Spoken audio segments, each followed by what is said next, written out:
বাংলাদেশের ক্রীড়াঙ্গনে আল্লাহ যদি আমাদেরকে কবুল করে বাংলাদেশের ক্রীড়াঙ্গনে একটি আমূল পরিবর্তন আনবো এবং সেটি হবে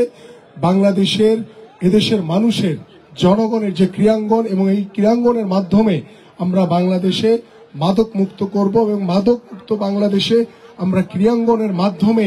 এদেশের প্রত্যেকটি যুব সমাজকে খেলার মাঠে ধরে আনবো। খেলার মাঠে এনে আমরা তাদেরকে দিয়ে চেষ্টা করব যে যুব সমাজ যাতে খেলার মাঠে যাতে মনোনিবেশ করে এবং বাংলাদেশের প্রত্যেকটি জায়গাতে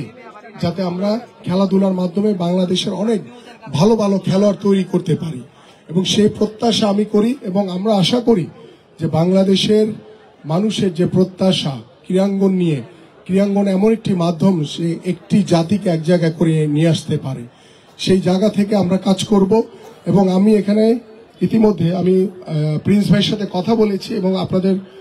যে ফুটবলারদের যে কোচ তার সাথে কথা বলেছি যে এখানে কি কি সমস্যা রয়েছে, যেহেতু এই ময়মনসিংহের এই কলসিন্দুর বা এই ধুবউড়াতে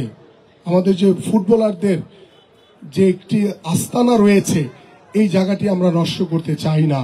আমরা চাই এখানে কিভাবে আলোচনা করে আমরা এই সমস্যাগুলো সমাধান করে কিভাবে এখান থেকে পাইপলাইনে অনেক বেশি খেলোয়াড় কিশোরী ফুটবলারদেরকে যাতে বের করে নিয়ে আসতে পারি এবং অনেক বেশি ফুটবলার যাতে তৈরি হয় সেই রাস্তাটি আমরা যাতে তৈরি করতে পারি এবং এই বিষয় নিয়ে আমরা আলোচনা করে